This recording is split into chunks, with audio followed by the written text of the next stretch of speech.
name is Tushara Shankar, and I work as head of corporate social responsibility and external relations at Cricket Binkies India Private Limited. I have an 18-year-long career. Before I talk about that, I would like to talk about where I'm from. I'm from a very, very small town in Jharkhand called Dumka, and its name to fame is it's one of the 100 poorest districts in India. And you can imagine growing up in a place like that. Uh, in my mind, I never saw my opportunities to be big enough to be mm, being a successful professional in the corporate world. So basically, the kind of background that I come from is I studied in a Hindi medium school first, firstly, and that's a very important bit because in our world it is very important to be fluent in English and be able to communicate well. And I was, coming from a family of four girls, fortunately with a father who was extraordinarily supportive. He never said, in all around us, all that we could see was women looking at careers as just as possible option, but their first option was to get married and settle down. And for us it was always told that that's hardly an option, and you need to look at what you can make of yourself. So I think that was a very, very important step in making me who I am today, and a very, very again, a very supportive mother who didn't want to engage us in any of the kitchen work and took all the load on herself to be able to make us what we are today. So, having said that, I have in this town that I live had more than 50% tribal population, and same with the school that I went to. And if you see, there is a lot of gap in the privileges, the kind of privileges the tribals have. And that was the time when there was a strong tribal, non-tribal conflict going on in Jharkhand and in erstwhile Bihar, that was when I was growing up. And then this whole struggle of trying to get that state carved out of Bihar, which is now known as Jharkhand. So growing up there and seeing social issues from very close quarters is the inspiration behind my career. As you know, I am in the space of sustainability and CSR, and that drives, that passion comes from my background.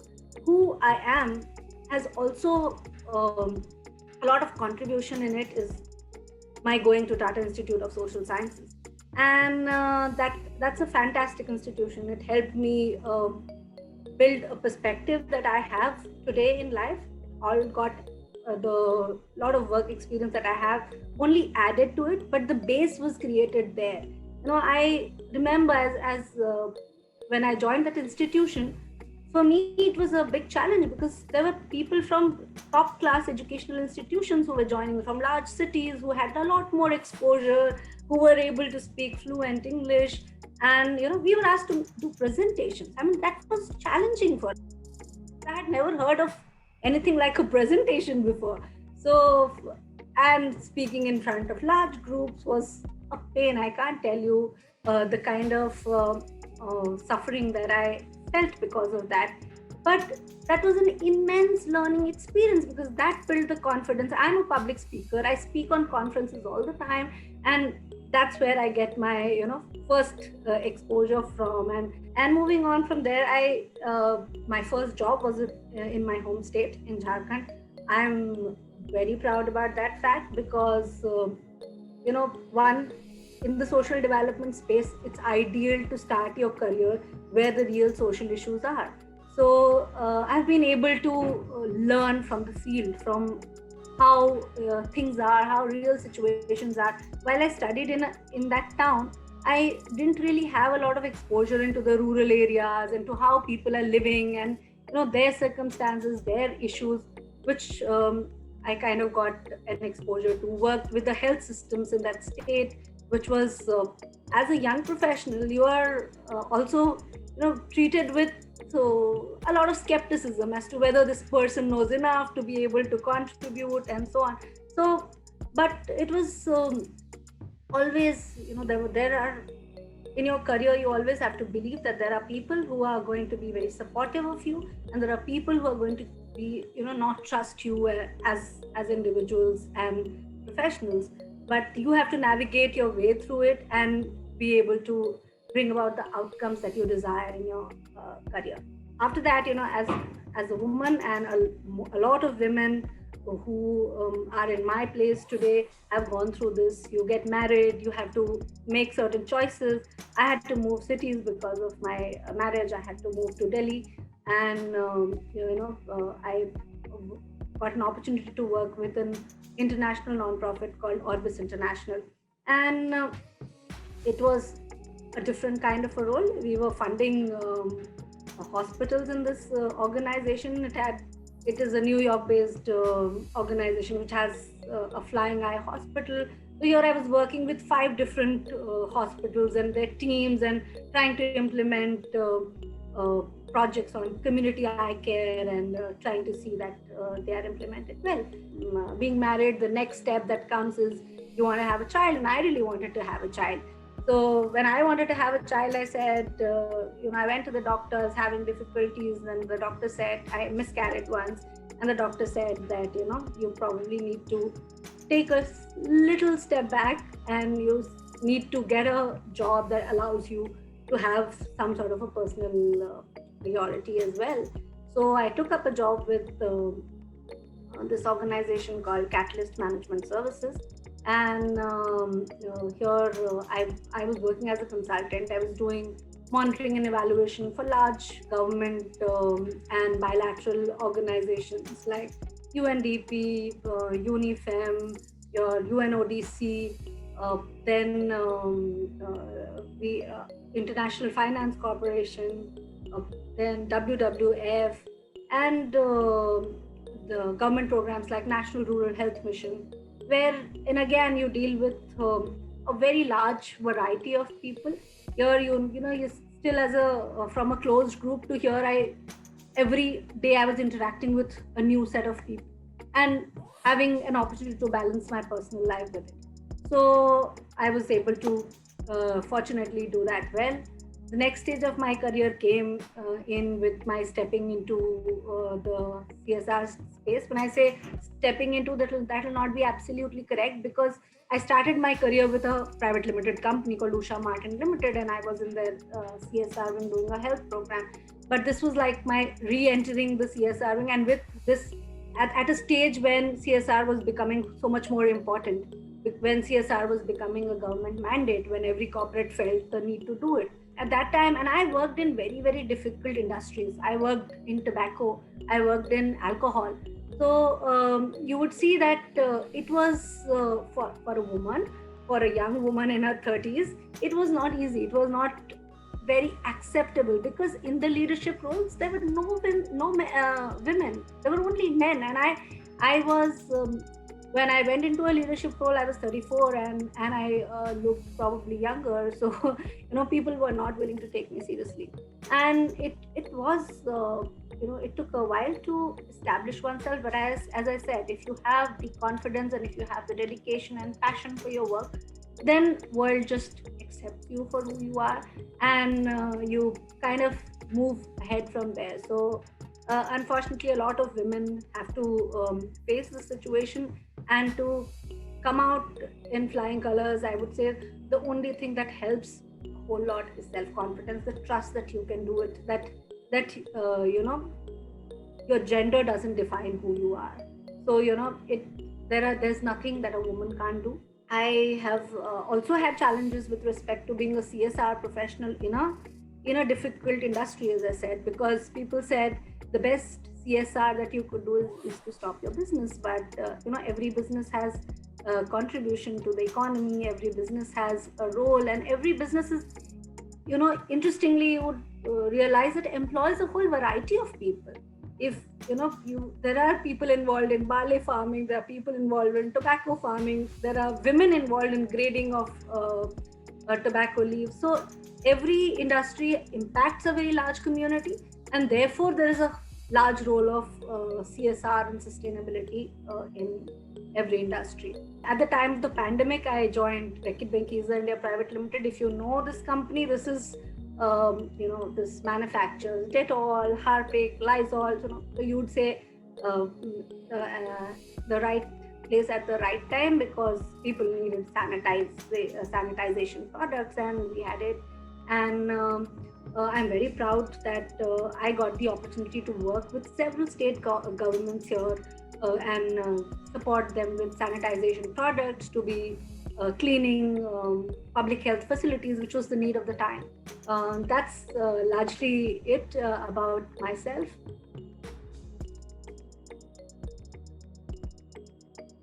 As I told you, I have been in the CSR and sustainability space, and while it is not a it is a mandate in India, and it's not a mandate anywhere in the world.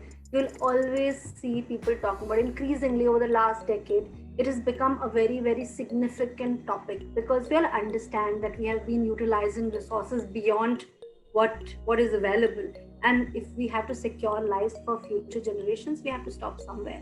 So it is this whole understanding of how, and I have seen that change happen through my years in different industries. The approach from CSR being philanthropic, sustainability and CSR being philanthropic sideline topics to becoming mainstream topics. You do realize that you cannot run a business if you are in a industry where you are manufacturing a beverage. You are manufacturing a Coke, a Pepsi, a beer. You cannot do it without water. And if you are over consuming water, you need to be able to give back water. So this whole seeing the value, the strategic value of the interventions under CSR and sustainability is, I have seen as a tremendous change. And as a professional in this space, you can be a large influencing factor in your organization, and that's also a very fulfilling and satisfying experience of your job, because then it's not about industry, it's not about government, it's about each individual's responsibility to be sustainable in today's time, right? As an individual, as a professional, as a woman or a man, you have a whole lot of influence in this role to be able to influence what direction you're, how ethical your company is. And it's not it's not important for you to be ethical in a saintly sort of a way. No, it's just that if you do not follow ethics, if you do not have sustainable practices, it's not going to be helpful for your business in the long run. Imagine in an unequal world where inequality is growing, as we all know, but if there's nothing that people are doing about it, there's nothing that we are doing about improving human development indicators as businesses, then this inequality will not kind of let your business thrive. In a situation where there are a lot of strikes, there are a lot of negativity, in that your business can certainly, it's not isolated, right? It is not in an island. It is operating in this whole society and environment, and therefore it is very, very important for companies to be able to see that. And from a millennial population perspective, people want to buy products, will want to associate with companies that are ethical. A lot of new campaigns that we all see in today's time, where products and brands are trying to associate themselves with causes that are earlier you would see a lot of campaigns on fairness products, on talking about how being fair is so important to be successful. And and there are a whole lot of companies who are talking about now body positivity. We have campaigns about, look, everybody is doing, particularly women were targeted in a big way in a lot of campaigns. And then this whole realization of how it is important to be diverse and inclusive, and not just within the organization by employing enough numbers of women or of different in India it's typically it's gender diversity, but across the world it's about race, it's about various other factors, disabilities and all of that. So it's not just about diversity and inclusion within the organization, but it's also about diversity and inclusion in how your product interacts with your consumers. Future is, as I said, it's going to be far more evolved. What we have seen in last 20 years, it's not going to be the same. The world is changing rapidly. The access to information is huge. So if you did something in some part of the world, you don't really get away from it. With the social media and interactions happening in a big way, in a public relations role, you do understand that one that an impact, that something that got done in one part of the world has can have a very long term impact in the rest of to the rest of your business as well.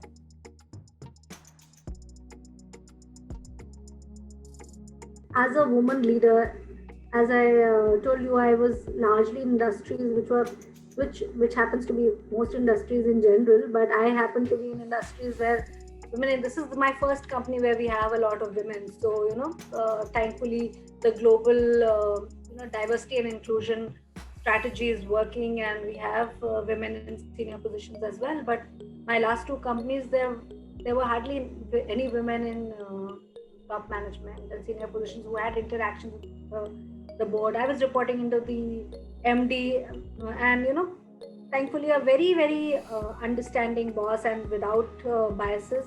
But you do not only work with your boss, right? You work with a large set of people, and I was working with say 21 manufacturing units, and there are 21